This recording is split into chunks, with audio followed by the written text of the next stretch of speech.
Hi అండి అందరికీ. ఎలా ఉన్నారండి అందరూ? బాగున్నారా? ఈ వీడియోలో ఏంటంటే సింపుల్‌గా, ఈజీగా, టేస్టీగా చేసుకునే రవ్వ ఉండలండి. ఇది మన ట్రెడిషనల్ స్వీట్ అనే చెప్పాలండి.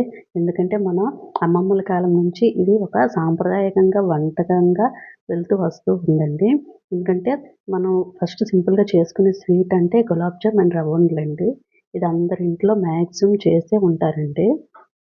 ఇంకా సింపుల్‌గా ఎలా చేసుకోవాలో ఈ వీడియోలో నేను చూపిస్తానండి. అండ్ ఇది ఒక 20 డేస్ వరకు నిల్వ ఉంటదండి. సో, అండి ఎలా చేద్దాం ఈ వీడియోలో చూద్దాం. ఫస్ట్‌గా ఒక కడాయి పెట్టుకొని అందులో కొంచెం నెయ్యి వేసుకోవాలండి. ఆ నెయ్యి కొంచెం వేడైందాక ఫస్ట్ కొంచెంగా జీడిపప్పు తీసుకోవాలండి. జీడిపప్పు అండ్ కిస్మిస్ కూడా తీసుకోవాలి. కానీ ఫస్ట్ జీడిపప్పు కొంచెం లైట్‌గా ఫ్రై చేసుకోవాలండి. ఎందుకంటే జీడిపప్పు కొంచెం లేట్‌గా వేగుతది. కిస్మిస్ కొంచెం తొందరగా వేగిపోద్దండి. సో, జీడిపప్పు వేగిన తర్వాత అందులో కొంచెంగా కిస్మిస్ వేసుకోవాలండి. ఇంకా ఇంట్లో ఏమైనా బాదం ఇలాంటివి ఏమైనా ఉన్నా ఏసుకోవచ్చండి. ఏదైనా పిల్లలు తింటారు కాబట్టి హెల్తీగా పెట్టాలంటే ఇలాంటి దాంట్లో యాడ్ చేసుకోవాలండి. అవి వేగాక తీసుకొని అదే కడాయిలో కొంచెంగా రవ్వండి ఒక కప్పు తీసుకొని ఆ కొలతతో వేసుకోవాలండి. అది కొంచెం ఒక 5, 6 మినిట్స్ అనగా వేపాలండి దాన్ని. కొంచెం బ్రౌన్ కలర్‌లో వచ్చిందనగా అందులో కొంచెం కొబ్బరి కూడా ముందుగా మిక్సీ పట్టుకొని ఉంచుకోవాలండి. ఇప్పుడు ఎంత రవ్వను తీసుకున్నామో దానికి కొంచెం తక్కువగా ఒక బౌల్‌కి తక్కువగా అనమాట. తీసుకొని దాన్ని కూడా కొంచెం వేపాలండి. అది కూడా ఒక 3 మినిట్స్ అనగా వేగితే దానిలో ఉండే వాటర్ అంతా పోతదండి ఈ వేడికి. సో, అలా పోవడం వల్ల కొద్ది రోజులు నిల్వ ఉంటాయండి. ఇప్పుడు దాన్ని ఒక పళ్ళెంలోకి తీసుకొని అదే కడాయిలో ఇందాక ఎంతైతే కొబ్బరి తీసుకున్నామో అంత పంచదార వేసుకోవాలండి. దానిలోనే యాలకుల పౌడర్ కూడా కలుపుకోవాలండి.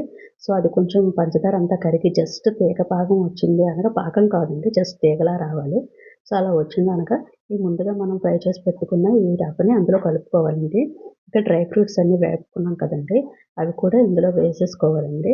వేసుకొని ఇప్పుడు ఈ పంచదార నీరుంది కదండీ! దాన్నంతా ఈ రవ్వ అంతా పీల్చుకుంటదండి. రవ్వ చాలా తొందరగానే కుక్ అయిపోతుంది. ఆల్రెడీ ఫ్రై చేసాం కాబట్టి ఇంకా తొందరగానే కుక్ అయిపోతుంది. సో, దీన్నంతటిని ఒకసారి కలియబెట్టుకోవాలండి.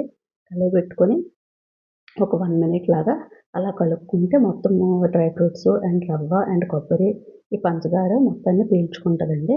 ఇది ఇలా దగ్గర పడింది అనగా మనం తీసుకొని ఒక బౌల్‌లోకి అంటే ఒక పళ్ళెంలోకి వేసుకొని దాన్ని కొంచెం ప్యాన్ కింద ఒక 2, 3 మినిట్స్ చల్ల చేసుకోవాలండి. అంటే కొంచెం వేడిగా ఉంటది కదండీ!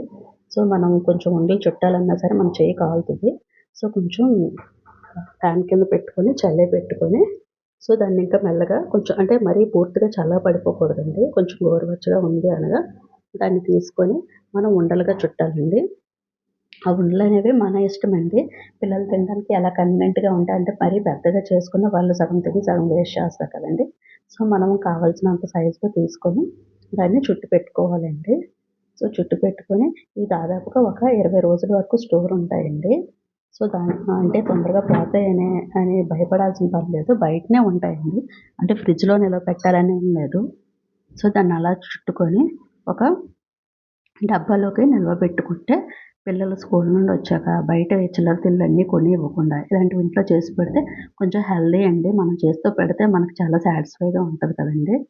సో, అలా చేసి పెట్టుకొని ఉంచుకోవాలండి. ఓకే అండి. బాయ్ అండి. నా వీడియో మీ అందరికీ నచ్చినట్టుంటే ఖచ్చితంగా సబ్స్క్రైబ్ చేసుకోండి. అండ్ షేర్ చేయండి. అండ్ లైక్ చేయండి.